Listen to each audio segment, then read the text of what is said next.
What's up, people? We are back with more of Sound of Drop Fall into Poison. We are just starting our second playthrough to try and find a different true ending. I don't really count the prologue or the previous 3 videos to sort of a replay of the playthrough because it was sort of something new for me, and yeah, it wasn't in the very first playthrough, but apparently it was at the very beginning. I'm not entirely sure why. I tried to look up whether there was like an update or something along those lines, or maybe it's something that only shows up when you replay the game after you've already finished it once. I'm not sure, but anyway, yeah, we decided to skip through up until every single choice, or at least skip through the parts that we can skip through, because those are text and parts that we've already been through. So those are, for the people that have watched the first playthrough, are probably familiar with those, with the events that happened during those skipped moments. So yeah, we're only going to be doing the choices and then picking something different than what I did in my first playthrough. And I'm almost certain that at my very first choice, when Kenji sort of comes up to you and you're not feeling well as Mayu, that at least I said I'm fine, really. But there are 2 other choices, of course, and for this one we're just gonna say, screw you, Kenji, I don't feel well. I'm not. I say, as if he had flushed it out of me. Actually, it was less my physical condition and more what was on my mind. But I was hesitant to explain that to a stranger from the get-go. Guess not. Your face looks really upset. You alright? Can you get back home? Do you need me to take you to the station? The smile he gives me baffles me. The reason was because that smile seemed unnatural. I definitely had no recollection of him, and I've never had this much contact with a man who was not a relative. No need to worry. I work part-time in this building, so I'm familiar with Manten. Hey, what are you doing? Jelly Himeno is coming to our rescue. Himeno! I gasped and look up. Himeno is there carrying 2 tickets and some pamphlets. With her hands on her hips and her cheeks puffed out, Himeno glares at the man with narrowed eyes. I think the only ones allowed to hit on junior high schoolers would be high schoolers. No, I'm not trying to hit on anyone. This girl just looked unwell is all. Mayu? What happened? Uh-oh. I'm not sure which choice I made in the previous one. Oh my god, I actually had to look back what my choice was, and apparently it was the middle one. Was it hitting on someone? So with this one we're just gonna go, I think it was what you'd call hitting on someone. Yeah. You're the worst. Yeah, screw you, Kenji. Himeno pulls my arm with a jerk, pulling me backward. Then she inserts herself between the man and I. Hey, mister! Himeno mutters, facing the man's chest. On hearing her say mister and giving me a puzzled look, the man shows us the plastic name tag hanging from his neck. Ah, I must have forgotten to take this off. Himeno, speaking of which, he did say he works part-time in this building. Ah, then is that his entry card or something? He slaps his knees and rises to his feet. He probably plays some kind of sport or something, because the movement as he stands looks so effortless. Hi, I'm Hiyoshi Kenji. I work part-time at the shop downstairs. With this entry card, I can get into Manten Aquarium at a discount. I think we can skip through this part. Yeah, we can. So this is sort of the introduction with Kenji. Blah blah blah blah blah. Oh yeah, lulululu. And then Hiyoshi-san calls out to Himeno, who has said later, but it's me rather than Himeno who hears him and spins around first. So I make eye contact with Hiyoshi-san and say, I'm almost certain, I feel like I've only done the middle choice in the second one. Some of the choices, when I see them right in front of me again, I sort of remember which one I picked. But I'm almost certain I went with the middle one again. I think we'll pass. And we're just, you know what? We're just gonna stick with all the top choices in this one. No way, dude. For some reason, unaware of what I was doing, I flat out refused. On hearing my insistence, Himeno takes my hand and begins giggling. Mayu, that made the old guy feel bad. I'm so sorry. Realizing I had said too much after all, I turn to him and bow. Hiyoshi-san apparently mutters something in a low voice, but because of the distance between us, I can't make out what he says. Wanna know what he says? "I'll make you pay for this in the other Manten Aquarium." Mayu, that should finish it. Not sure of what she meant, we headed for the gate to Manten Aquarium. The aquarium entrance is so dark that we can't see in front of us until we are inside. I can feel the cold air on my skin. I get a sensation of something heavy, causing me to rub my arm. Naturally, there is no mark indicating something has touched me, and called back by Himeno's, "Hey, let's go!" I pass my ticket through the machine.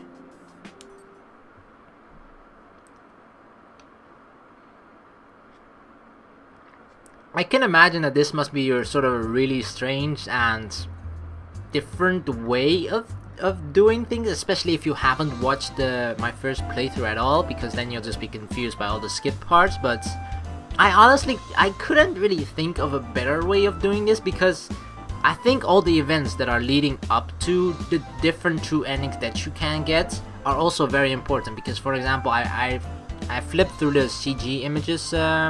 You know, every like visual novel has like a link where you click on it and you see all the CG images that are both that you have discovered and which are all that are available.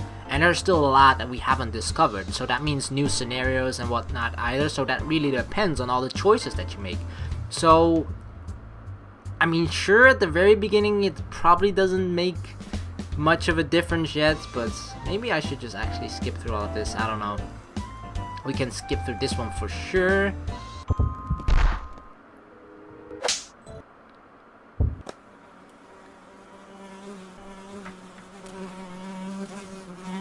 So we just skipped through the part where Mayu and Himeno walk through the tunnel tank, and then she sort of sees this glimpse of her little sister Mari, and she's starting to feel unwell, and I guess they sort of get into an argument, Himeno and Mayu, and then they split up. And yeah, this is sort of the first glimpse of the red/bad Manten Aquarium.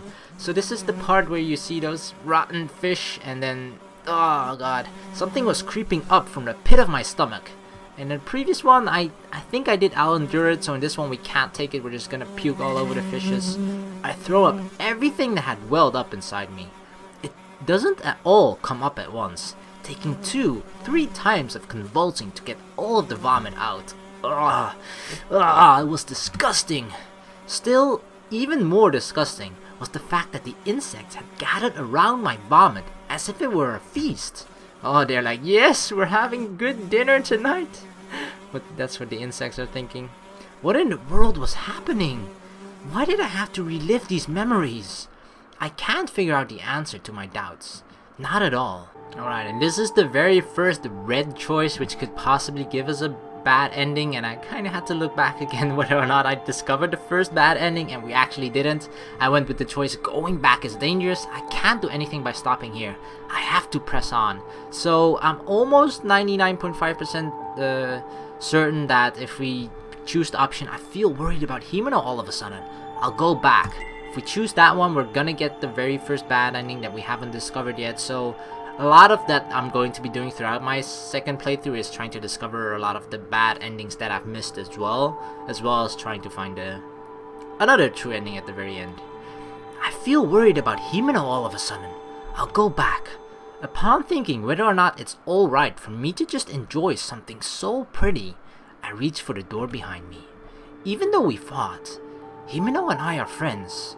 Sharing such a lovely memory will surely help us make up quickly. I step forward, and it is at that moment, when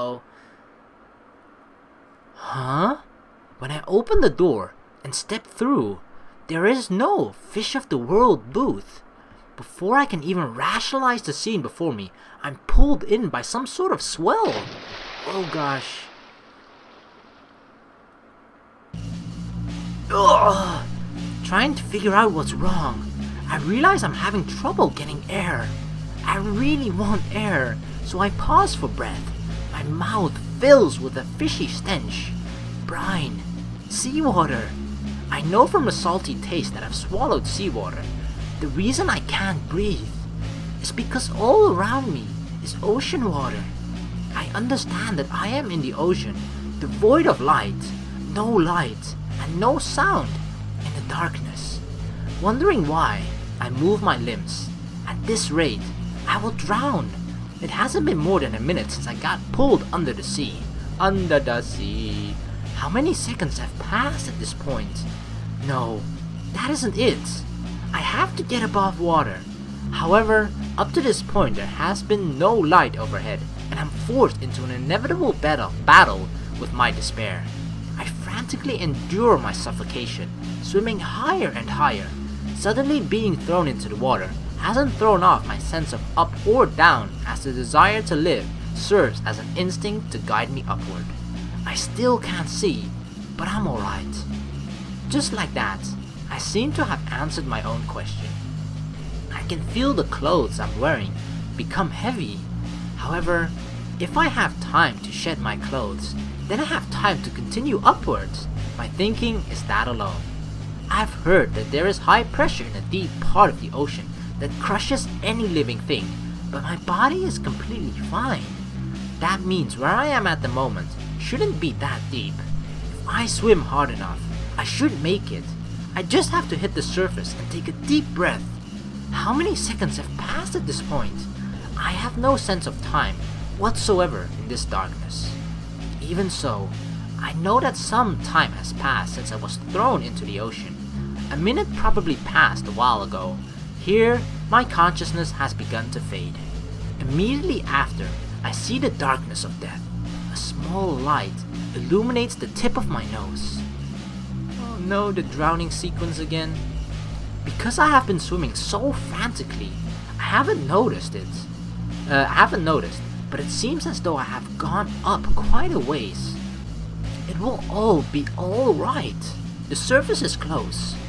Come on, reach for the stars. I reach out my hand. I reach out towards that light. That is all that I can do. That's because my legs won't move. No matter how frantically I try to move them, my legs won't even quiver. It feels as if something has ensnared them. Uh-oh, octopus. It has the elasticity of a bottomless trampoline. From the tips of my toes to my rear end, that soft sensation wraps tightly around me. Oh, I know where this is going. I've watched enough anime. I want to think that this is a lie.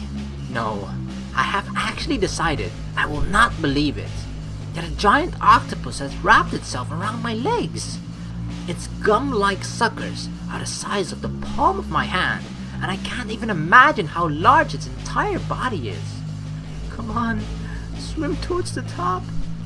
The light is getting farther away. My eyes have already closed. For some reason, Himeno's smiling face floats before me, though it should be her angry face that I see last. No! Just like that, I'm in the darkness.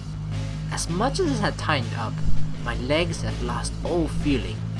No wonder. My legs are no longer what they once were. With the depletion of my oxygen supply, my brain has already changed into a machine for merely processing my situation. Within the darkness, it dispassionately communicates my non-existent will to my four limbs, which have lost all sensation. It won't be long before the only thing I can sense is darkness. That's because I have already become part of that darkness.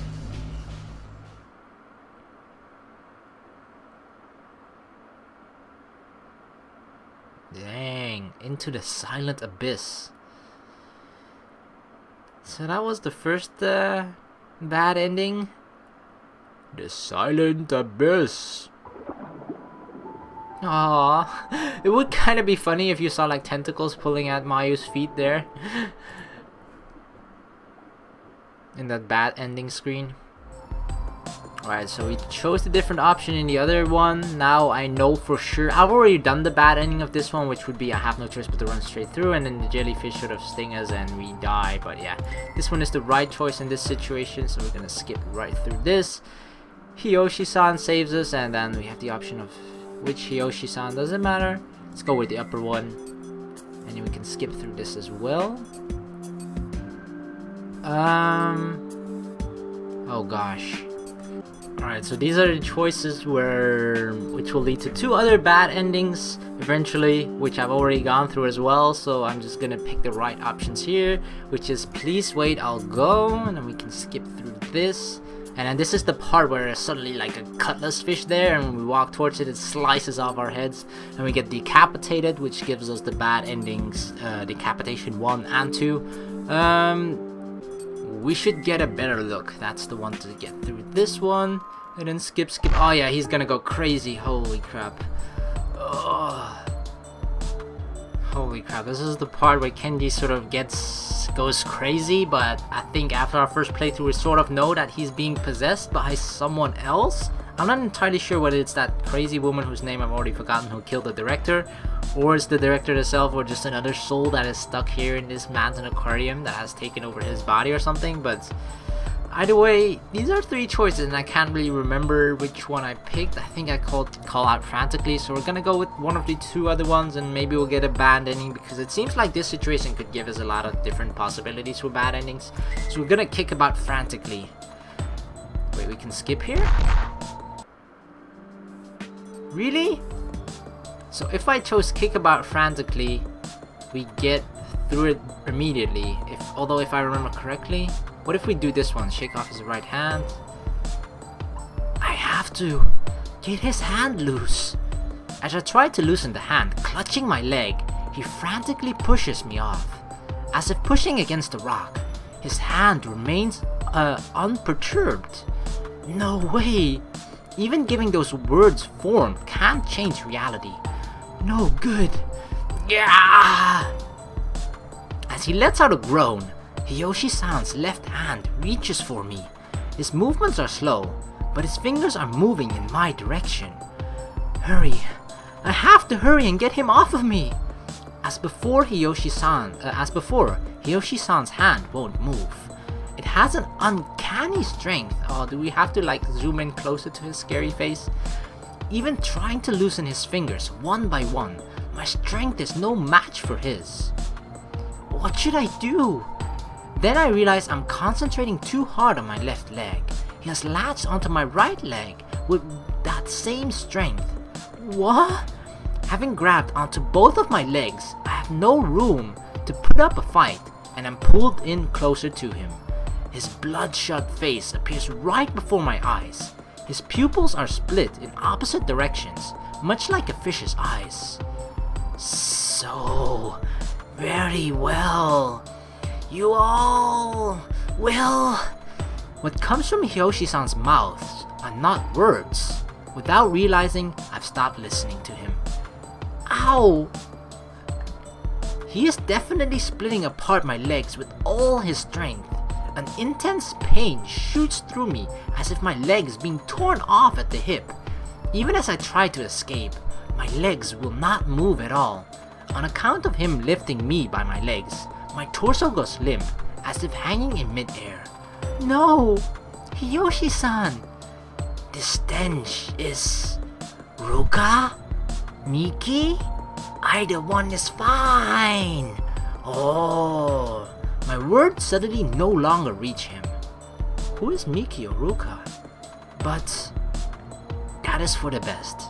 I can no longer hear his words either. When I open my eyes, Hiyoshi-san is no longer there. Moreover, I no longer care about him. Losing consciousness was surely to prevent my mind from going all to pieces. Really. What a useless effort. Seeing as how my body has already gone to all pieces. Oh god. Did he really tear off our limbs? Wow. The tragedy of helplessness. That's another bad ending. At least we're finding a lot of those.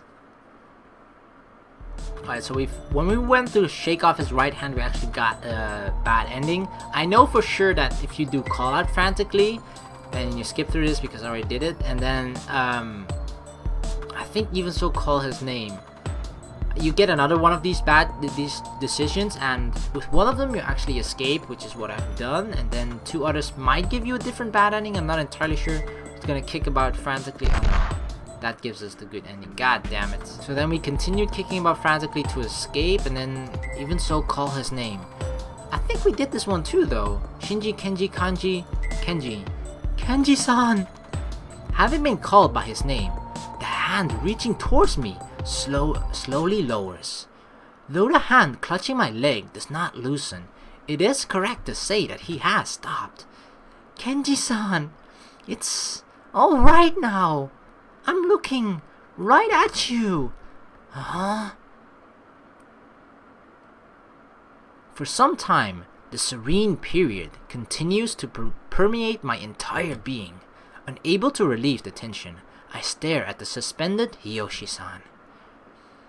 Is that so, big sister? What? What?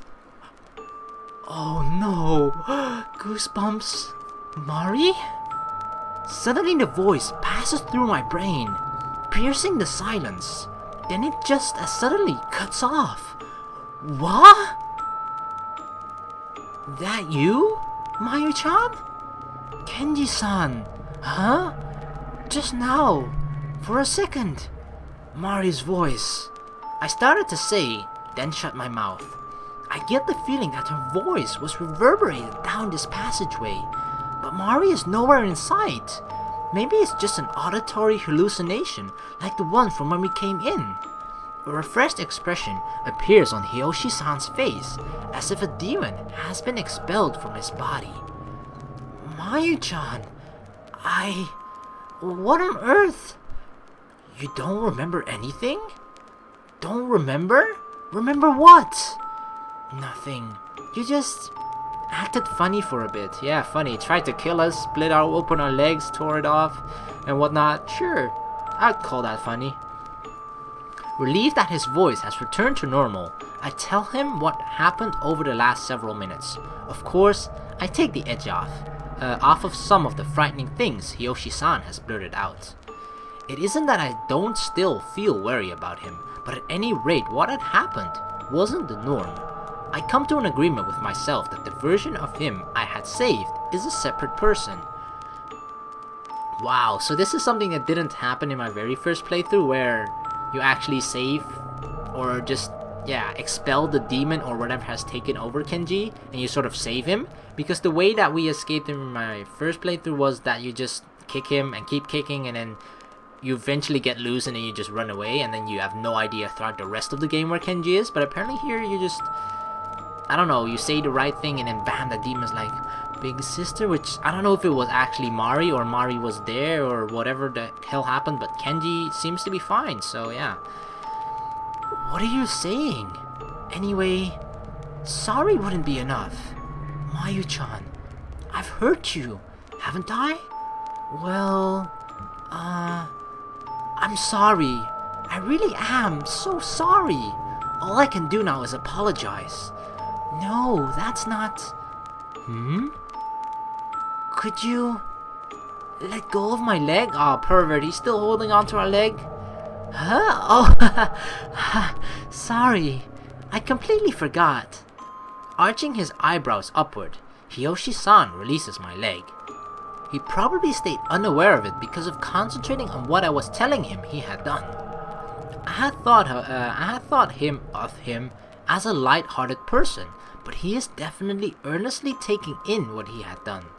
Watching him as he bites down on his bottom lip so hard it bleeds, I decide to believe in his honest nature. I take a breath and rise to my feet, calling out to him as he remains his head down. Or with his head down.